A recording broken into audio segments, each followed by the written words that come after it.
Você já reparou como, às vezes, em apenas 10 segundos, literalmente desde os primeiros passos, o primeiro olhar, a primeira palavra, você já sente quem está à sua frente? Não porque a pessoa disse algo importante, não porque você conhece o passado dela, mas porque ela, sem nem perceber, já revelou tudo. Sua atitude perante o mundo, seu nível de confiança e até mesmo se você pode confiar nela. Isso ficou claro para mim quando criança, ao lado do meu pai na nossa barraca no mercado. As pessoas simplesmente entravam no corredor e eu já sabia se elas sairiam de lá com um tecido nas mãos ou apenas nos fariam perder tempo. A princípio, pensei que fosse apenas intuição, mas com o tempo entendi que não se trata de mágica, mas sim da capacidade de ver. De ver o que os outros não veem porque estão olhando para o lugar errado e da maneira errada. Ao longo dos anos, me convenci de que o caráter não se esconde em longos discursos. Ele se manifesta instantaneamente na postura da pessoa, na forma como ela olha, como lida com uma pausa, ou a evita. E o mais importante, eles nem percebem. Pensam que estão apenas começando a te conhecer. Mas você já os leu como um livro aberto. Hoje vou compartilhar com você 6 métodos simples, porém poderosos, que te ajudarão a fazer o mesmo. Isso não é teoria de livros didáticos. É algo testado pela vida, a minha, a dos meus ancestrais, gerações para as quais a capacidade de reconhecer uma pessoa não era uma questão de conveniência, mas de sobrevivência. E sim, no final, vou te contar uma técnica que sempre funciona. Mesmo quando tudo o mais falha, ela revela a pessoa 100%. Foi transmitida a mim por um velho e sábio judeu, e desde então nunca errei. Você só vai aprendê-la se assistir até o final, mas falaremos mais sobre isso depois. Por enquanto, vamos aprender a ver. A primeira regra: o jeito de andar de uma pessoa é um reflexo do seu estado interior. Revela não quem ela quer parecer ser, mas quem ela realmente é. Muitos pensam que confiança se resume a uma voz potente, roupas caras ou a capacidade de discursar. Mas na realidade é muito mais simples. Basta observar como uma pessoa caminha. Não quando está posando, não quando está tentando causar uma boa impressão, mas em seu caminhar comum, despercebido, por um corredor, até um balcão, até a saída do metrô. Nesse momento, o corpo revela a verdade. O caminhar mostra o quanto a pessoa acredita em si mesma, o quanto está preparada para assumir responsabilidades, com que força interior se lança ao mundo. Um passo confiante não significa rápido. É firme, equilibrado, com uma leve elevação da cabeça e ombros retos. Mesmo que a pessoa esteja cansada, mesmo que esteja vestida com modéstia, você sente dignidade em seus movimentos, mas alguém que arrasta os pés, se curva, como se estivesse se desculpando por estar ali, geralmente carrega consigo insegurança, medo de errar ou o hábito de se tornar invisível. Esse conhecimento se aplica a todos os lugares. Em uma entrevista de emprego, você perceberá imediatamente quem está realmente pronto para assumir tarefas e quem apenas fala bonito. Em um encontro, você verá se a pessoa tem uma essência própria ou se está acostumada a se adaptar. Em uma reunião de negócios, você entenderá se vale a pena entrar em uma parceria ou se está diante de alguém que recuará no primeiro momento difícil. Percebi o poder dessa regra pela primeira vez na infância. Meu avô e eu íamos frequentemente ao mercado, não para comprar, mas simplesmente para observar. Ele dizia: "Joseph, não repare no que as pessoas vestem, repare em como elas se portam." Certa vez, um homem passou por nós com uma jaqueta surrada, um olhar abatido e um andar pesado, como se cada passo fosse dado com dificuldade. Pensei então: coitado, provavelmente perdeu o emprego. Mas meu avô balançou a cabeça e disse: "Não, ele não está carregando a própria vida. Ele a arrasta como um fardo. Uma pessoa assim não consegue se defender nem ajudar os outros." Algumas semanas depois, esse mesmo homem apareceu em nossa casa pedindo um empréstimo. Falou de forma convincente, prometeu devolver tudo, até praguejou. Mas eu me lembrei do seu jeito de andar, e pela primeira vez na vida, senti. Suas palavras não condizem com sua essência. Não lhe demos dinheiro. E fizemos a coisa certa. Ele desapareceu, e um mês depois, descobrimos que ele havia pedido dinheiro emprestado a dezenas de pessoas da mesma maneira, e não havia devolvido nada a ninguém. Desde então, parei de adivinhar pelas palavras. Observo como uma pessoa caminha, porque o caminhar não mente. É um espelho da alma que não sabe fingir. Existe um teste simples, mas quase imperceptível, para avaliar a autenticidade de uma pessoa. E funciona melhor do que qualquer currículo, carta de recomendação ou mesmo conversas pessoais. Não é o que dizem quando querem impressionar. É como se comportam em diferentes situações e com diferentes pessoas, principalmente quando pensam que ninguém está observando. Muitos podem representar um papel em uma entrevista, educados, tranquilos, atenciosos. Em um primeiro encontro, carinhosos, sensíveis, interessados. Em negociações, confiáveis, reservados, honestos. Mas a verdadeira essência de uma pessoa se manifesta não em condições ideais, mas na variação. Como ele se comporta com um garçom quando está cansado? Como fala com um taxista se estiver atrasado? Como reage ao pedido de um colega quando ele próprio tem um prazo a cumprir? A consistência de comportamento ocorre quando uma pessoa permanece ela mesma, independentemente das circunstâncias. Eles não mudam porque uma pessoa importante ou insignificante está à sua frente. Não alteram seu tom, comportamento ou nível de respeito de acordo com o que lhes convém no momento. Uma pessoa assim é como uma rocha. Você pode testá-la na tempestade, na seca, no silêncio. Ela não desmorona. E a inconsistência é um sinal de alerta. Se alguém é gentil com você, mas rude com o barista, não é apenas um dia ruim, é um padrão. Se a pessoa é afetuosa em particular, mas o ignora na presença de outras, não é timidez, é cálculo. Se jura honestidade em negociações, mas mente em pequenas coisas do dia a dia, mais cedo ou mais tarde também mentirá nas grandes coisas. Esse princípio se aplica a tudo. Com quem você constrói relacionamentos, com quem fecha negócios, a quem confia suas ideias, seu tempo, seu dinheiro. Porque a confiabilidade não é um ato isolado, mas um comportamento constante. Um gesto gentil pode ser uma coincidência, 10 já demonstram caráter. Aprendi isso não em livros, mas na vida. Certa vez, um homem veio à minha oficina de conserto de relógios, apresentou-se como colecionador, um conhecedor, e até me mostrou relógios de bolso antigos em perfeito estado. Ele falava com calma e respeito, conhecia a terminologia e fazia as perguntas certas. Pensei, eis um cliente raro que entende, valoriza e respeita o ofício. Ele deixou o relógio para diagnóstico e alguns dias depois voltou para buscá-lo. Desta vez, estava sozinho, sem testemunhas, sem a imagem de colecionador, e imediatamente mudou. Ele começou a bater os dedos irritado no balcão, interrompendo, exigindo um desconto sem motivo aparente. E quando expliquei o custo do trabalho, ele disparou. Você está roubando as pessoas aqui. Não disse nada, mas na minha cabeça tudo fez sentido. Uma semana depois, uma mulher entrou na oficina, aquela mesma barista da cafeteria do outro lado da rua. Ela me trouxe um café e disse: "Você não vai acreditar, mas esse mesmo homem causou um escândalo aqui ontem, porque o leite estava morno e não quente. Ele gritou que não respeitamos os clientes. E hoje de manhã, eu o vi bajulando o dono da galeria, sorrindo, fazendo reverências, chamando-o de maestro." Essa é toda a história. Ele não era uma pessoa má, apenas inconsistente.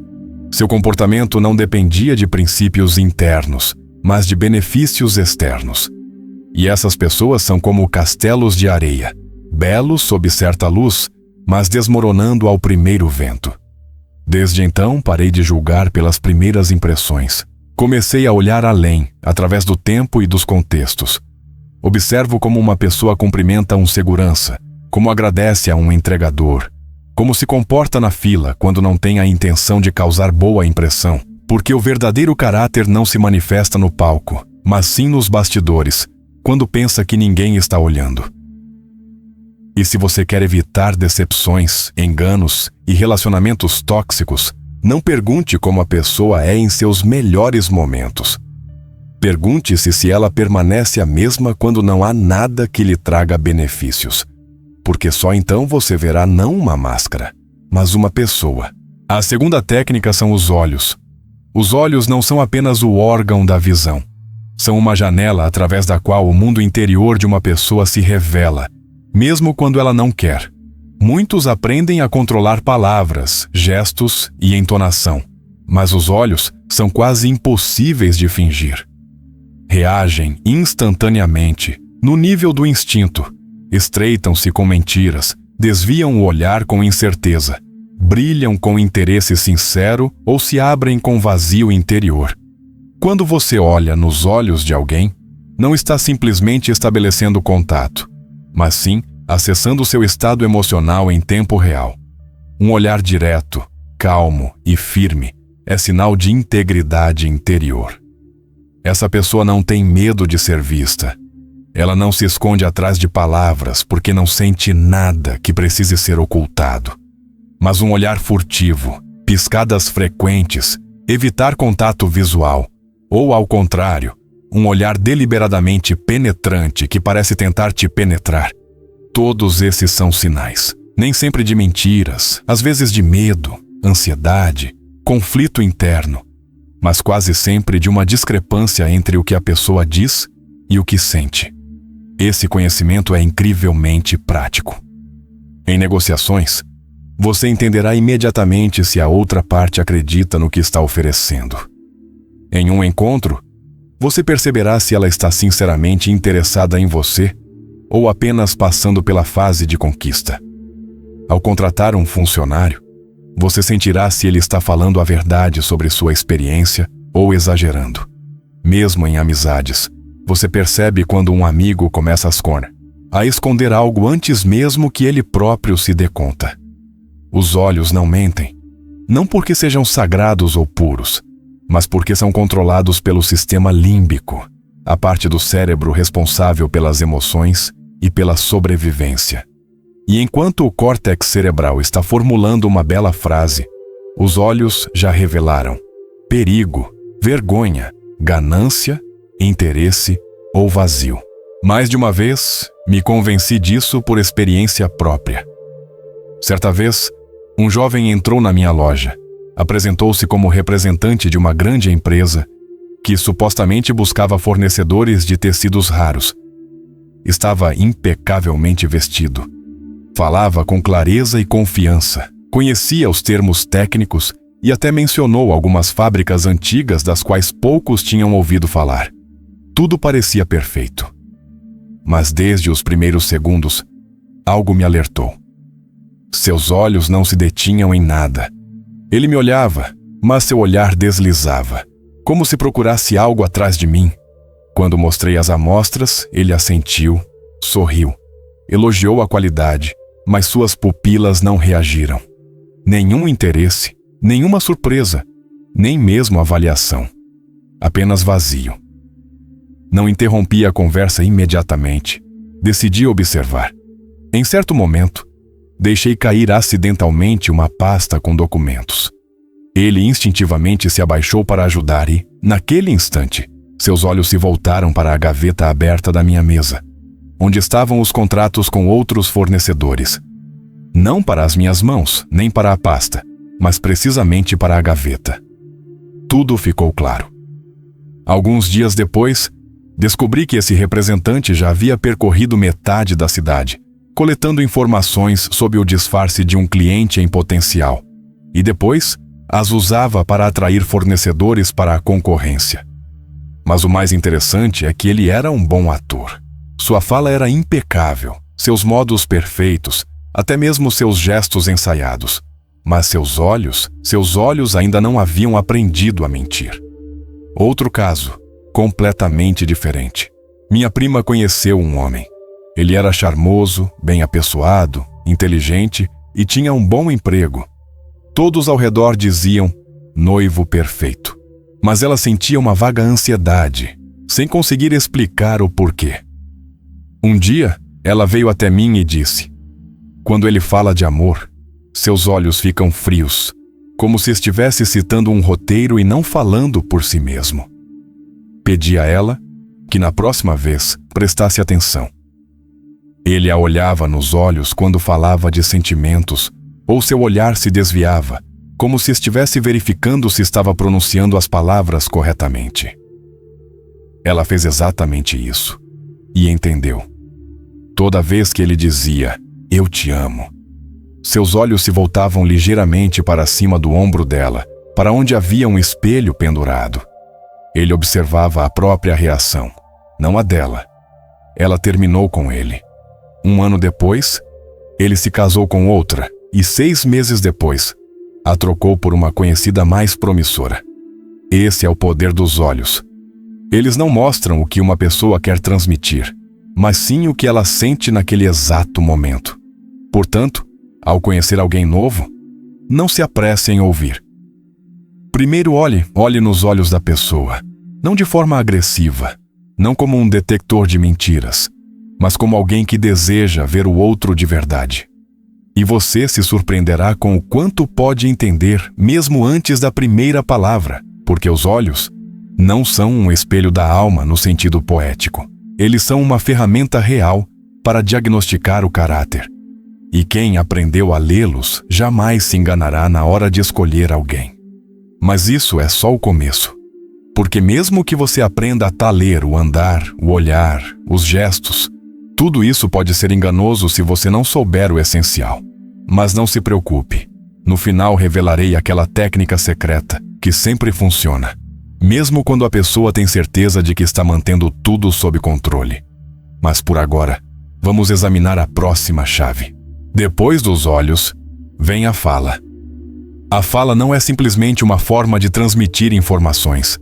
É um reflexo da ordem interna de uma pessoa, não do que ela quer mostrar, mas de como seu pensamento está estruturado, do quanto ela se controla, do quanto respeita o interlocutor e a si mesma. Muitos pensam que o que uma pessoa diz é importante, mas, na realidade, como ela diz, é muito mais importante. Preste atenção. Alguém que fala muito rápido, sem pausas, como se tivesse medo de ser interrompido ou de que o silêncio revele sua insegurança, na maioria das vezes está tentando compensar a ansiedade interna com um fluxo de palavras. Essa pessoa pode ser inteligente, até carismática, mas por trás desse fluxo, muitas vezes, esconde-se o medo de ser mal compreendida, rejeitada ou exposta. E alguém que consegue falar devagar, faz pausas, escolhe as palavras, não tem medo do silêncio, demonstra estabilidade interna. Não precisa preencher o espaço com som. Confia tanto em si mesma que permite que o outro pense, assimile o que foi dito e responda. Isso é sinal de maturidade, respeito e força emocional. O mesmo se aplica ao tom, à entonação e à estrutura das frases. Uma pessoa que interrompe constantemente retoma a conversa para si mesma e usa eu em quase todas as frases, mesmo quando fala de você. Demonstra que seu principal objetivo não é entender, mas ser ouvida. Já alguém que faz perguntas, esclarece dúvidas e repete suas palavras para garantir que entendeu corretamente, está construindo uma ponte, não uma torre. Esse conhecimento é fundamental na vida. Em uma entrevista de emprego, você perceberá imediatamente se um candidato está falando para se promover ou para encontrar uma solução em comum. Em relacionamentos, se seu parceiro está ouvindo para responder ou para entender. Nos negócios, se um negociador está conduzindo um diálogo ou um monólogo disfarçado de cooperação. A fala revela o nível de autocontrole, honestidade intelectual e até mesmo princípios morais. Por exemplo,